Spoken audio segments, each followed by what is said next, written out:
యోహాను సువార్త 6వ అధ్యాయం 27వ వచనం. క్షయమైన ఆహారం కొరకు కష్టపడకుడి గాని నిత్య జీవం కలుగజేయు అక్షయమైన ఆహారం కొరకే కష్టపడుడి.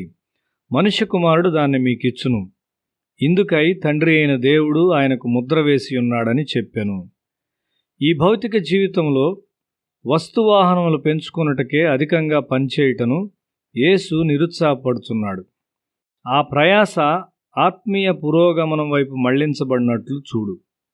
ఆర్థికాభివృద్ధి దానంతట అదే వెంబడించుటను నీవు చూస్తావు. సామ్రాజ్యవాద లోకము ఒక సామ్యవాద సమాజముగా మారుచున్నది. లోకము సామ్రాజ్యవాదమునకు వ్యతిరేకంగా తిరుగుబాటు చేయునని యేసు ఎరిగి ఉన్నాడు. యేసు ఎన్నడూ ఐశ్వర్యంలో నమ్మకం ఉంచలేదు. అవును, తండ్రి మరణించిన తరువాత కుటుంబాన్ని పోషించుటకు ఆయన వడ్రంగిగా కష్టపడి పనిచేశాడు. ఒకడు తన బలమును శక్తినంతటినీ కేవలము తన జీవనము కొరకే వినియోగించకూడదు. ప్రయాసపట్టుకు ఎక్కువ ప్రాముఖ్యమైన నిత్యమైన విషయాలున్నవి. ఇవి ఇతరులెవ్వరి నుండి రాలేవు గాని తండ్రి అయిన దేవుడు ముద్ర వేసిన యేసు నుండియే వచ్చును. మానవుల కొరకైన ప్రేమ ప్రవహించు హృదయంలో నుండి ఈ మాటలు రావలసి ఉన్నవి. మానవ జాతి కొరకు చిందించిన తన రక్తము నుండి మరియు ఆ వాక్య ప్రకారం జీవించిన ఆయన నుండి మాత్రమే ఆ జ్ఞానపు మాటలు రాగలవు.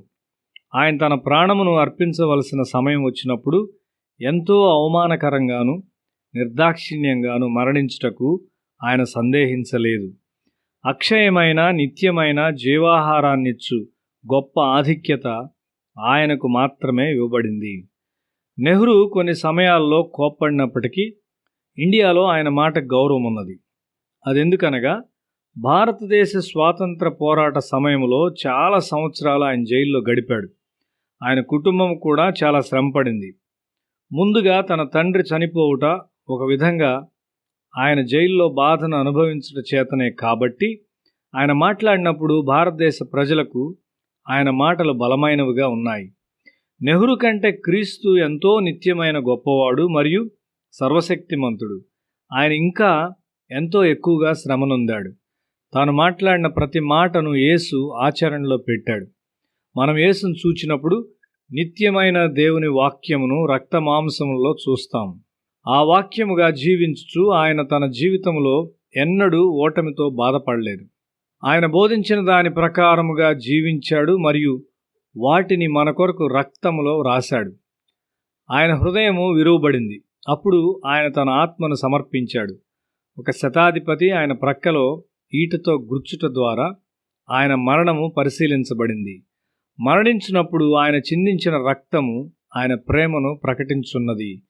జీవములో మరియు మరణములో ఆయన సత్యమునకు నిత్యమైన సత్యమునకు చెందినవాడై ఉన్నాడు. శిలువ మీద ఆయన మరణం యొక్క అధికారము ద్వారా ఆయన సందేశం మనకు వచ్చున్నది. ఓడిపోయిన సమాధి యొక్క అధికారము ద్వారా అది వచ్చుచున్నది. మానవ స్వభావమును అంతం వరకు గ్రహించు ఆయన నుండి అది వచ్చుచున్నది. ఆ విధముగా అది ఒక ఎదిరించలేని సజీవమైన శక్తితో మన యొద్దకు వచ్చుచున్నది. నా శరీరము తిని నా రక్తము త్రాగుము అని ఆయన చెప్పుట్లో ఆశ్చర్యమేమీ లేదు. ఇది ఒక మర్మమైన ప్రకటన. ఆయన నరముల ప్రతిస్పందన మరియు ఆయన శరీరంలోని కణములు దేవుని వాక్యము నెరవేర్చినవి. కాబట్టి నా శరీరము తిని నా రక్తము త్రాగి ఆ విధంగా ప్రయాసపడుడి అని ఆయన చెప్పాడు. జీవనమునకై సంపాదించుటకు పనిచేయము, అయితే ఉన్నతమైన జీవితమును సంపాదించుకొనుటకు ఎక్కువగా కష్టపడము. యేసు కలిగి ఉన్న అధికారమును ఎవరూ కలిగి ఉండలేదు. వాక్యానుసారముగా జీవించుట ద్వారా మనము కూడా ఈ అధికారమును పొందుకొనగలము మరియు దేవుని నోటిగా కాగలము. నీ ఆహారము కొరకు పనిచేయము గాని ఈ వాక్యము నీ జీవితంలో ఉండుటకు నీ గుణశీలము సజీవమైన వాక్యముగా తయారవునంతగా ఇంకా ఎక్కువగా కష్టపడి పనిచేయము.